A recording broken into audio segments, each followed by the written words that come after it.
exist. As far back as the 1920s, when he began as FBI director, Hoover had gone after persons like Marcus Garvey. Garvey's organization, the Universal Negro Improvement Association, had a membership numbering in the millions, and somehow Hoover found this threatening and worthy of surveillance and undermining attempts. Garvey's influence had been international and had drawn world attention to America's treatment of black people. Paul Robeson was another who was viewed by Hoover as an enemy. This reporter has personally examined thousands of FBI, CIA, and other U.S. government agency documents that were kept on Paul Robeson. Robeson, like Garvey, had an international audience at his command, and he used that platform to denounce racism in the United States.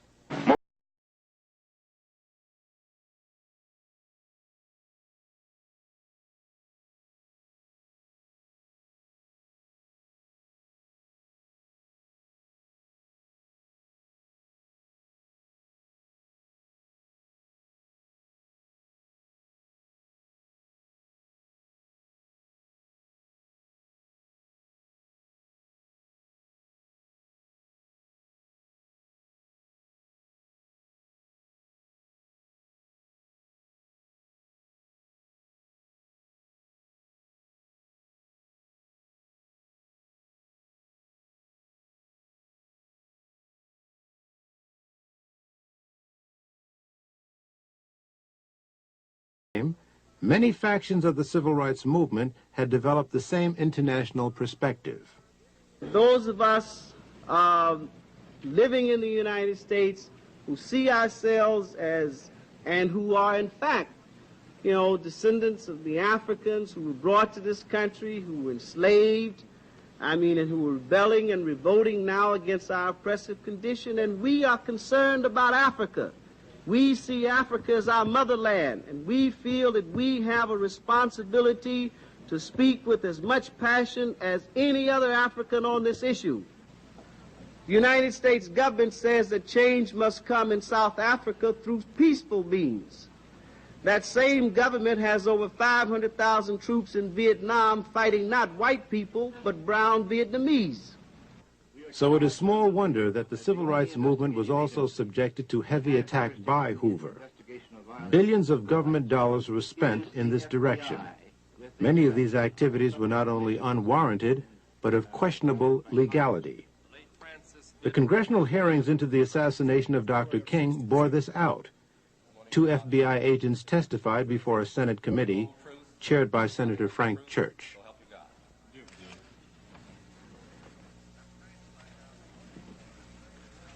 I'm trying to find out what it was that impelled some part of the FBI to pursue Martin Luther King with such an obsession. And what I understood that answer to be is, first of all, it was not any suspicions of the commission of a federal crime. None of the literature showed up a single suggestion that Martin Luther King had committed or was about to commit a crime. Is that correct? That's correct. Yes, Senator, but at this point, much of what was being done did involve challenges to local laws. And there is a very strong suggestion that King was seen as rallying the lawbreakers and would-be lawbreakers, albeit for a cause that sounded pure. I'm looking now in terms of, if we look at what might have gotten the Bureau started, and if we remember at the same time he is extremely critical of the Bureau's own law enforcement efforts. We see throughout these documents and the New Left documents that it is taboo to criticize the Bureau and particularly the director. Well, was he ever charged with fomenting violence? Did he ever participate in violence? Was it ever alleged that he was about to be violent? That was the very opposite of his philosophy, Senator. So that it was neither the fear of commission of a crime or the commission of violence.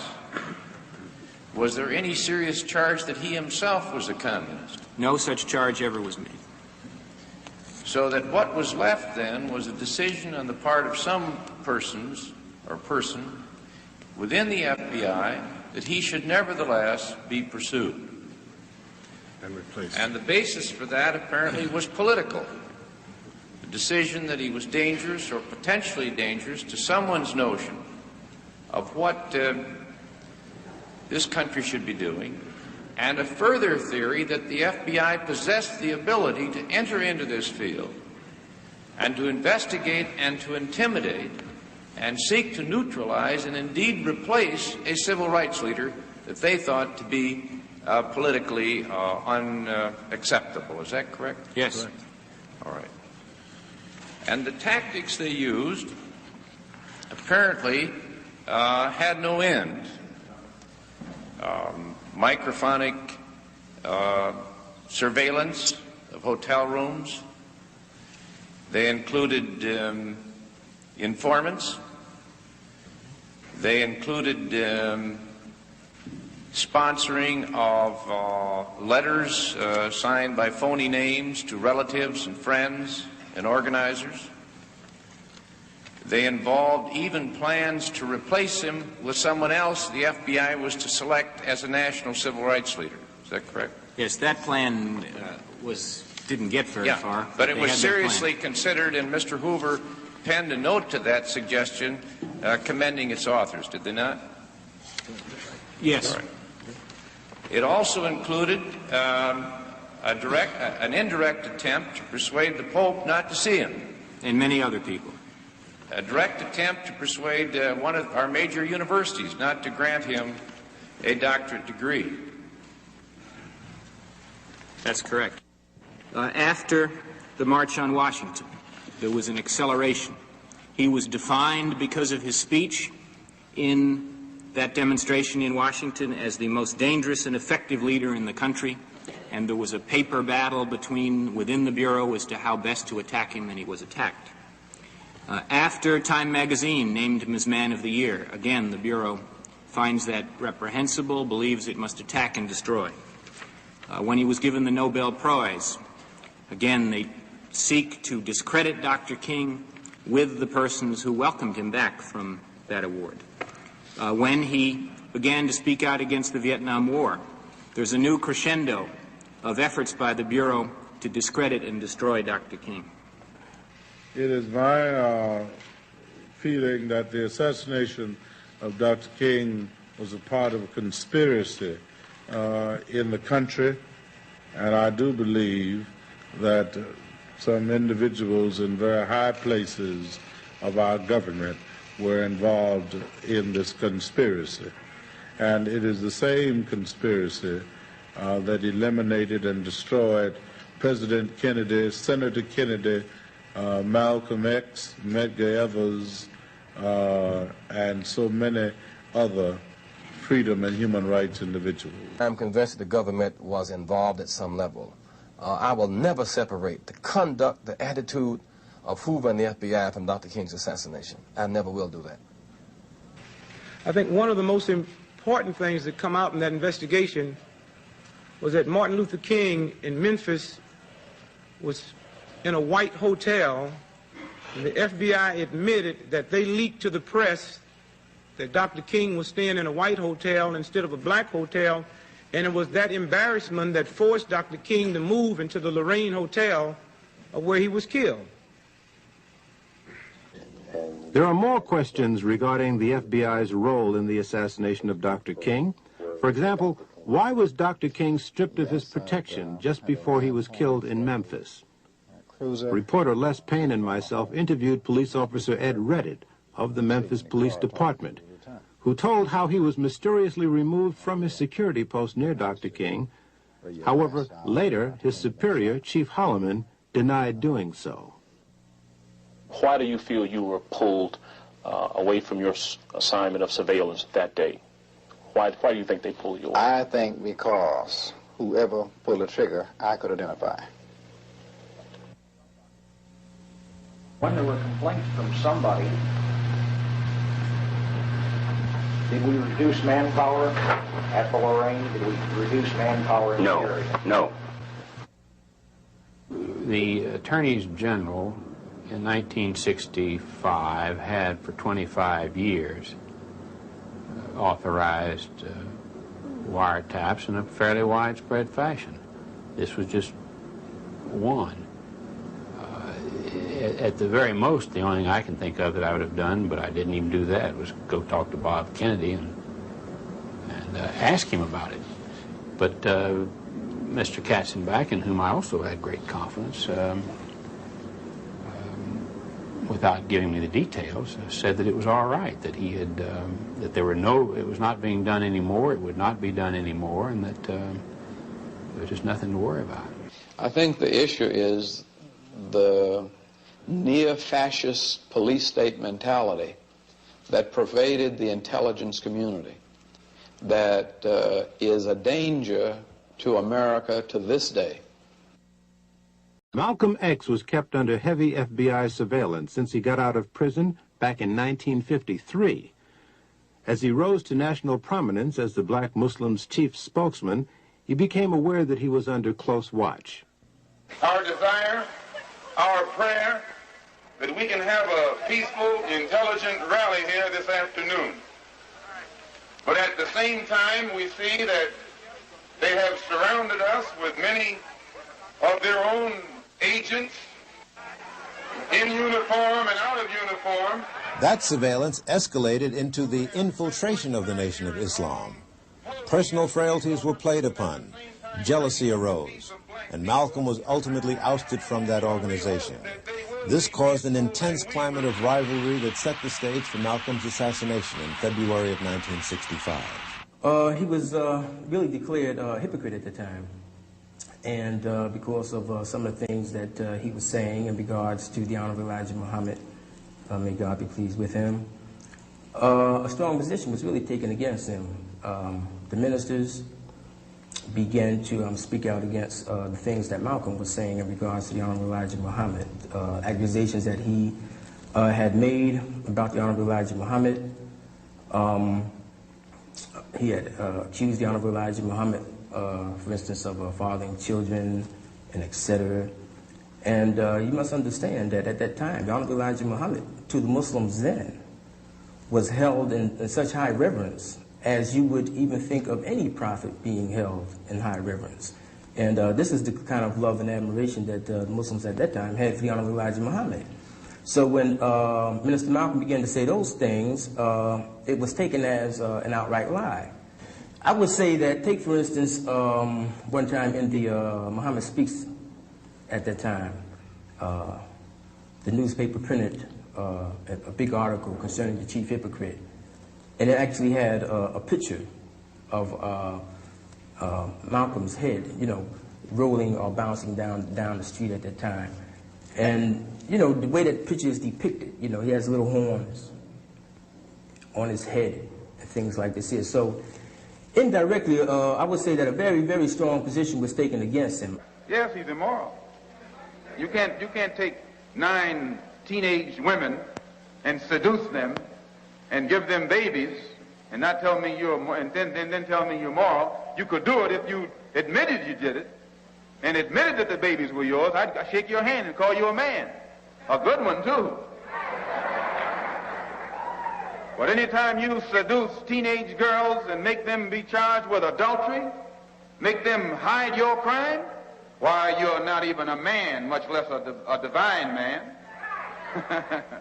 So, and this is what he did. He took at least 9 that we know about. And I'm not speculating because he told this to me himself. Yes, that's why he wanted me dead, because he knew that as soon as I woke up, I'd tell it. Plan of action was basically what took place. Me and Leon, we took seats down in the front of the Autobahn. We came early. We would drift into the Autobahn. If indeed there was a search, then we could never enter. There was no search, so we drifted in just like we had hoped to. Leon Davis and myself took seats down front on the left-hand side. Benjamin and William, who carried the sort-of shotgun, sat right behind us, you know. And Wilbur sat somewhat in the back or almost in the middle.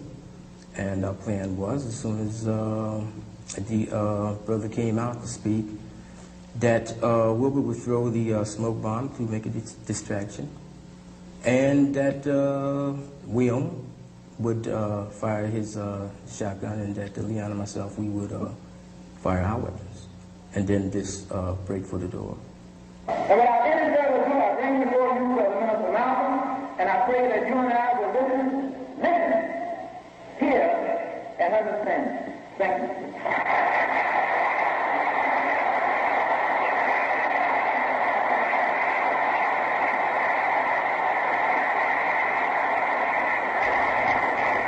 Salaam alaikum.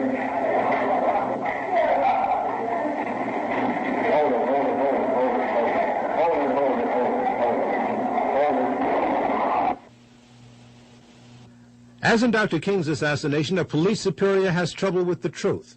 He tells reporters that 2 suspects were arrested at the Audubon. Later, official police reports say that 1 was arrested. Also, listen closely as the police official carefully handles the question about police on the scene. We have 2 suspects in custody now. Where were they arrested? Fired the shot? I wouldn't know that at this time. Where were they arrested, sir? One of these men was arrested on the street by one of our patrolmen close by. There were no police at this meeting, were there, Inspector? There were no uniformed policemen assigned inside this ballroom. No uniformed police on the scene. Does this mean that police out of uniform were there? And if so, why didn't they take action? What were they doing there? This behavior pattern rings a bell of striking similarity with the behavior pattern of the CIA overseas. The church committee produced cables, demanded and got cables, which proved it traced the CIA's plan to kill Lumumba. Sid Gottlieb got on a plane and went to Leopoldville. Headquarters sent a cable saying, use the poison. Gottlieb was couriering for the poison. Headquarters sent a cable saying, you have to use it promptly because it deteriorates. And they had a plan to try and get it into his toothpaste, or give it to him in a Mickey at some social function. And then there's a gap, and no cables, no explanation of what happened. Then 5 weeks later, he's beaten to death on an airplane. And unfortunately, though, the airplane was in the control of people who had agency cryptonyms. And the gap of what happened has never been answered. The men who were involved and were responsible obviously aren't speaking out, and there's no paper to prove anything. So perhaps the same tactics were used against the civil rights movement. Heavy infiltration of the ranks, spread the seeds of dissension, then step back and let the blood spill.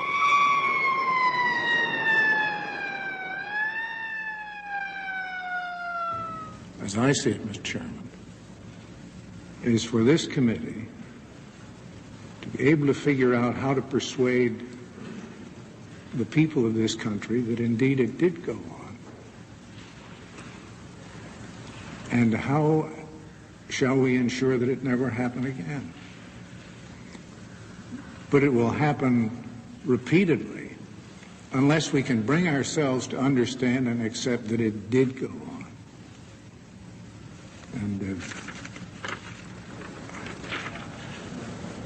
And I say that as one who worked as a United States attorney with the Bureau and have enormous respect for its capacities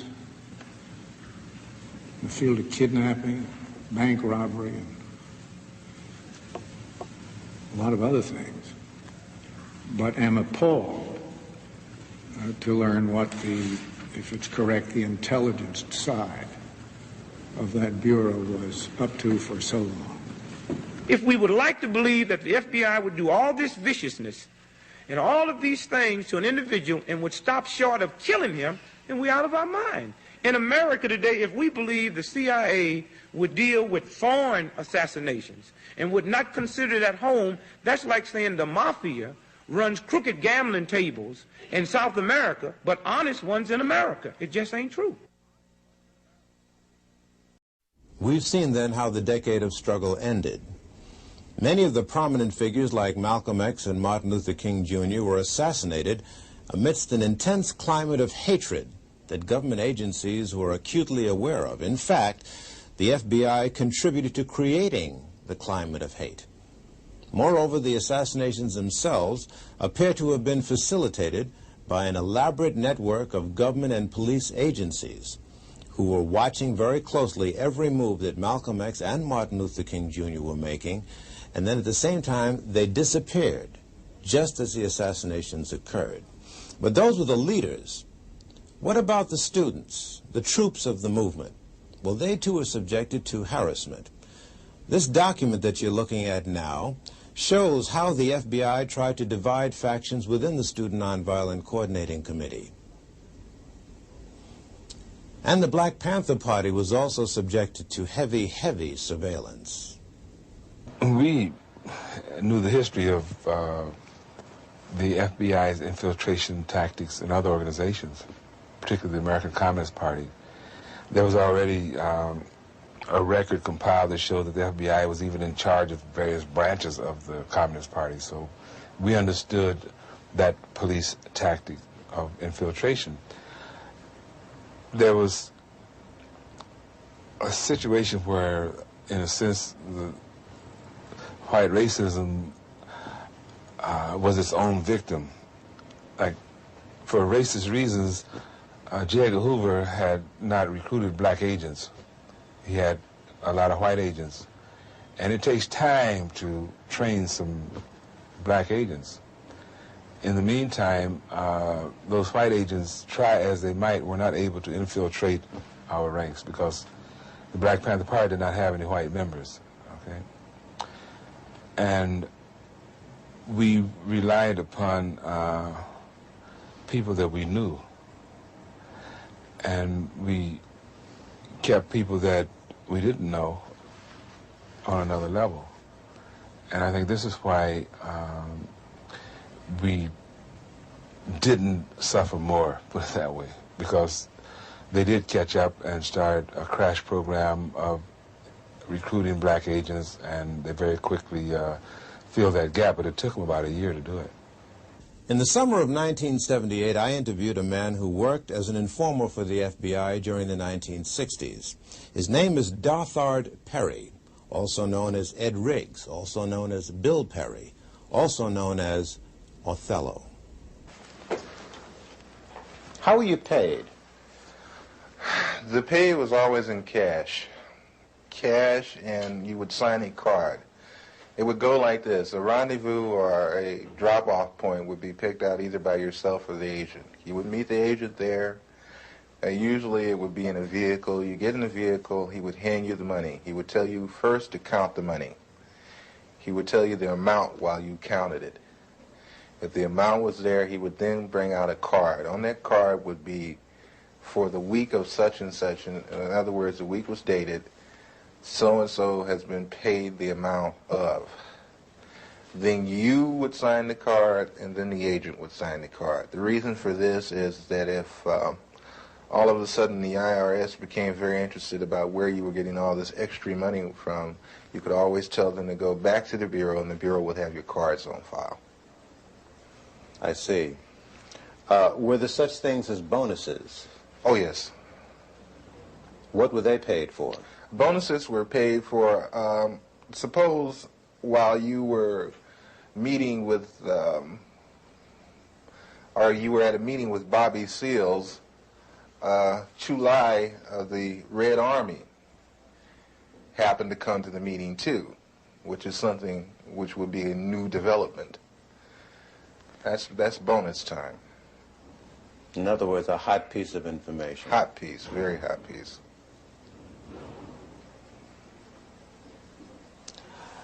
Did you ever suffer pangs of conscience? Quite a few times. Quite a few times. I still suffer pangs of conscience. I suffer from the fact that a lot of people trusted me, and I misused that trust. I suffer from the fact that a lot of information that I gave out was the undoing of certain groups or certain people. I suffer from the fact that I'm on the run constantly. I I have no real life to speak of. You have no family life, really? You have a wife? No, I don't have a wife. I do have a child. I can't see her that often. I have to stay away from them because once I come around, the Bureau shows up and harassment starts. I have very few close personal friends, no one to really confide in. It's like being on the outside of a glass jar and everything is happening inside the jar, but you're on the outside. You can see it happening, but you can't participate. Why have you decided?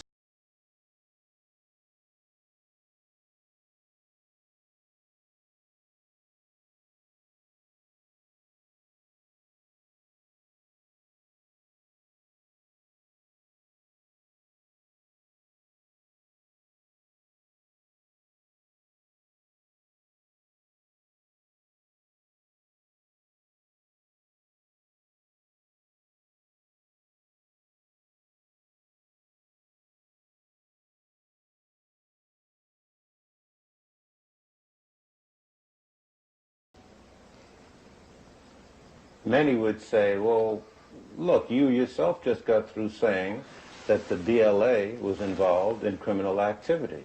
What's wrong with wanting to put them in prison? How would you answer them? I would answer them this way. First off, we have to understand why they did what they did. But I'm not even going to go off into that psychological hoo-ha. What I'm going to say is when you become just as bad as the people that you go after, then there's nothing gained and a whole lot lost. You also were active in the infiltration of many cultural groups. Before we go into that step by step, how much research and study did the FBI engage in of black culture in the late 60s? A great amount. Give me an idea. From the thing is, I can, they have a file on every type of magazine that blacks read. They have a file on the music. Music? Music, dance, theater, actors, comedians, you name it, man. And they would actually study these different... Yes. Oh, yes, definitely. What would they do with music? To understand the people, you have to understand the culture. To infiltrate, you have to understand. You had a lot of so-called white liberals that were infiltrating the so-called black groups using the information that they had gathered from the studies of blacks. You mean just to understand the behavior pattern of our people? Oh, yeah. I can, Will Heaton could name out some jams of Miles Davis that I hadn't even heard of. He could name off some books that I hadn't even read pertaining to black culture. Do you ever see agents actually studying the music of... Yes, yes. Yes, I've seen them going over even video portion of cultural events. The understanding, like when, okay, you have an organization like Leroy Jones' Black House. You remember that?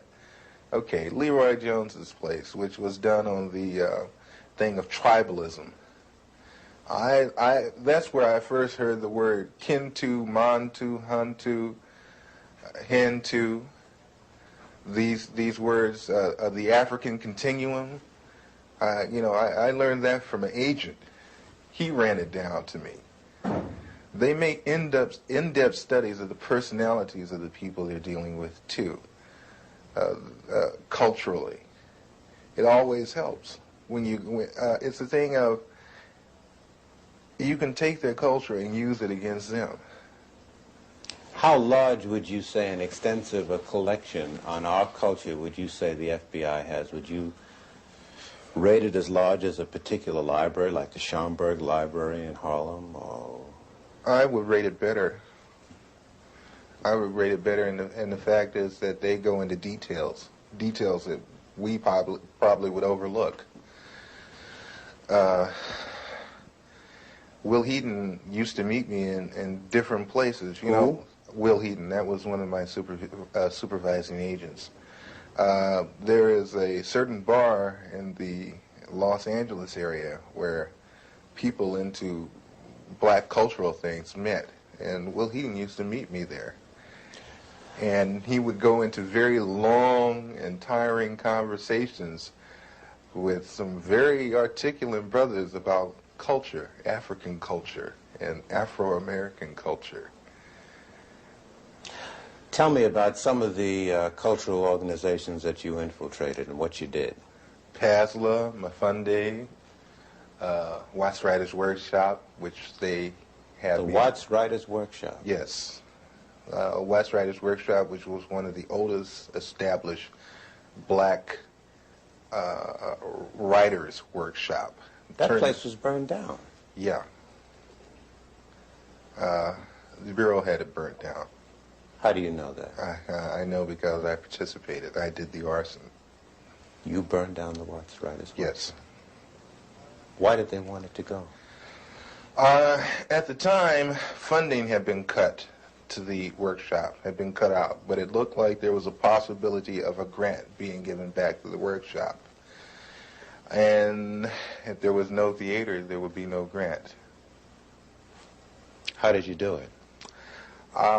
2 cans of kerosene, Purex bottle, gasoline, and a flare, highway flare. Why didn't you use more sophisticated stuff? Oh, no. No. You're never overly sophisticated. It's too obvious. This way you make it look like, you know, maybe somebody in the neighborhood that got kicked out of the theater at one time got mad and came and burned the damn theater up, that kind of thing. But you were involved in this theater? I mean, did it get to you at all what you were? Hey, man, that got to me a great deal. I love that theater. I built the stage. You built the stage? Oh, yeah. When I got to the workshop, the stage that had been, the original stage that had been built needed an extension on it.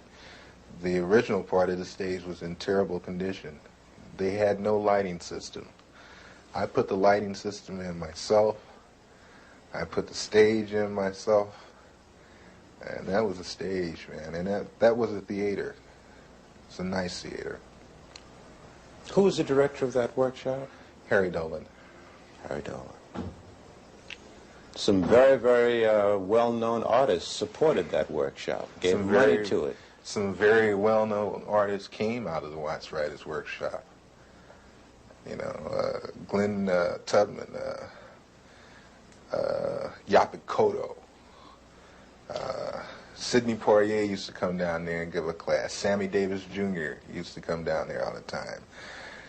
Quincy Jones used to come there and give music classes. We had our own 8-track studio setup for sound. We had our own sound room there. Was part of your other activities and responsibilities to study the profiles of celebrities who were supportive of organizations? Definitely, and especially, like I said, psychological backgrounds, weaknesses and strengths. Did he have a weakness for blondes? Did he have a weakness for money? Did he snort cocaine? Did he smoke marijuana? They even get into, and that's one thing the Bureau loves, is their sexual background. They have files and files on different blacks, not only celebrities, but a lot of others, sexual activity. What would they do with this information? Oh, that's used as a weakness. So they would feed to these weaknesses? Yes. Did you see that happen? Oh, yes. Doc Holliday, who is one of the leaders of the BGF, Black Guerrilla Family, which is a prison gang in the California state prison system. Upon his release from prison, a certain sister made herself known to him at a nightclub, whereupon he moved in with her, and she picked up names, telephone numbers, information, you know, that kind of thing. That lasted for a good 3.5 months. Was this an unusual thing, or did this happen often? No, that happens all the time. Did you yourself get involved in doing that? Yes. Give me an example. There was a gentleman that was on trial in Los Angeles that belonged to the BLA that had been busted in a southern state for a bank robbery, but was brought with 2 other people to Los Angeles to stand trial for the machine gunning of a police officer in Los Angeles. I was supposed to worm my way into the affections of his sister, and whatever it took to get the information that I needed as far as what kind of defense they planned to use as to turn this information over to the federal prosecution. Did you do it? I got the information, and thank God I didn't have to go through with the actual thing of sexual activity. What do you mean, thank God? The sister was rather unappealing.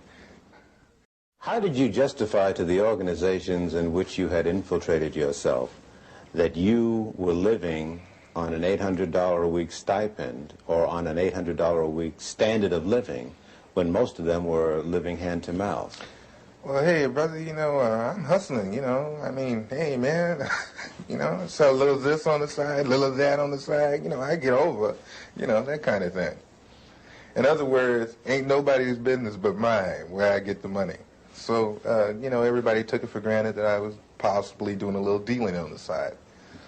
That kind of thing. Then also, everybody liked me for the simple reason that I would do things that I didn't have to do. I would go out of my way. You know, like Mafunde would have a pageant and they needed someone to do the sound setup for him, and I'd say, of course, I'll do it for you. You know, that kind of thing. I was very well liked at one time in the community. Would you say to American citizens that this situation of surveillance and infiltration continues to this day? Oh, yes. On the dimension that you experienced? Probably much larger by now. Larger? Oh, yeah. Let me put it to you like this. Each year, everything gradually escalated up more and more. So I figured when I left, it didn't stop escalating. As they say, one monkey does not stop anybody's show.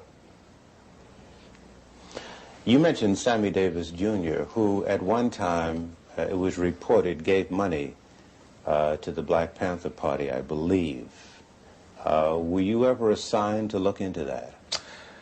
Yes, I was told to try to get as close to Mr. Davis or to anyone in his office as I could. I used to go up and have real chit-chat, chummy conversations with his personal secretary, Ann, at the 9000 building on Sunset. And I used to bring a Portapac video camera, and I used to go around and I would videotape the whole office. You mean celebrities would be coming into his office and you'd film them freely? Oh, yeah. Didn't they question that? I'm from the Ross Writers Workshop. Yeah, right on, brother, you know, that kind of thing.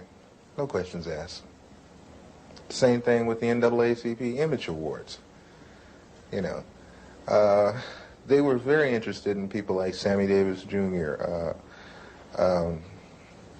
There was another black in Los Angeles that they were very interested in because, not Los Angeles, but in Sacramento, Nathaniel Colley, who's attorney for the NAACP. And I know Nat.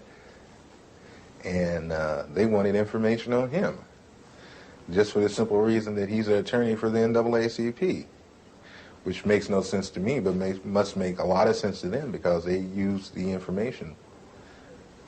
You've been called upon to testify in Washington. Before who? Before the Senate Committee. I was called first to testify before the Church Committee, and I did go to Washington, D.C. I did testify to those people, And I want to say right now that the committee was full of smack. They got loads and loads of information and didn't even use it, didn't release it. I had tapes that I offered to them in evidence against the Federal Bureau of Investigation with conversations of me and my supervising officers where he's telling me to obtain certain articles for him by stealing. Don't get fingerprints on it. We can really use that. Did you take the weapons over to such and such? The Churches Committee told me that they couldn't use the tapes because the tapes were gotten by illegal means. What would you say about the composition of the committee panel that questioned you? I can say that's for the birds too, because the same people that I was talking about were the same people on the panel with the Churches Committee. What do you mean? When I came in the room to be interviewed by the so-called people from the Churches Committee, the representatives from the Federal Bureau of Investigations were also in the room. FBI agents were a member of the Church Committee panel? They were there with the investigators for the Churches Committee asking questions just like the Churches Committee. And see, this is another thing that I find fault with, and this is another reason why I am not going to Washington, D.C., is that, again, I have been asked to come again for the second time. I am not going again. For the simple reason that when I went up there with the idea that there were agencies investigating the Federal Bureau of Investigation, not the Federal Bureau of Investigation investigating itself. You're on the lam, almost. Do you have a sense that you're going to be arrested and go to prison? Oh yeah, eventually. Eventually, when things come to a head, it has to. It has to be that way. No other way around it. What would you say to citizens who sit and listen to what you've said and have a sense of frustration and helplessness? There are some agents, the old line agents, that disagree with the tactics that were used during the so-called COINTEL period. But one thing I don't want us to jump off of is that people always talk about, they're talking about COINTEL now so heavily. I'm not talking about COINTEL, I'm talking about a thing called BD, which was better known as Black Desk. The Black Desk was set up for a simple thing of infiltrating black organizations and black groups, whatever. Where was this Black Desk, or were there a number of them? There were a number of Black Desks, but the head Black Desk was in Washington, D.C., controlled by Sullivan. And the... Was he black? No. Mm-hmm. And what was the function of the Black Desks all over the country? I guess there were dozens. The function of the Black Desk was to monitor activity, social unrest, revolutionary groups, cultural groups, and such in the black community. And feed it into this central desk. And it still exists? As far as I know, yes. We've seen a number of investigations into the assassination of Martin Luther King. We've seen an extended police trial of the assassination of Malcolm X. What you seem to say substantiates what many black people say out on the street, that government agents or agencies knew that these assassinations were brewing and either participated in them or allowed them to take place. It would behoove black people, it would behoove all people, really, to question so-called the cut and dry one lone assassin theory. The Bureau and other intelligence agencies are very good at conspiracies. They are very good at setting people up to be killed. They are very good at making innuendos so the person will be killed. City police don't know about because they have policemen in there. They don't let black people form anything without some policemen in there. And while I was in the black Muslim movement, over the black Muslim movement, many of the police who were sent to infiltrate us, they're black, would tell me, say, look, I'm a cop, but I have to come. They would tell me. I knew the Muslim movement was full of police. So don't you think anything is going down that they don't know about. The only thing that goes down is what they want to go down. And what they don't want to go down, they don't let it go down. Something else was used against the students that drove the final nails into the coffin. killing the movement? What stopped it, of course, almost dead in its track, and not by any accident, was a widespread and deliberately organized widespread use of drugs.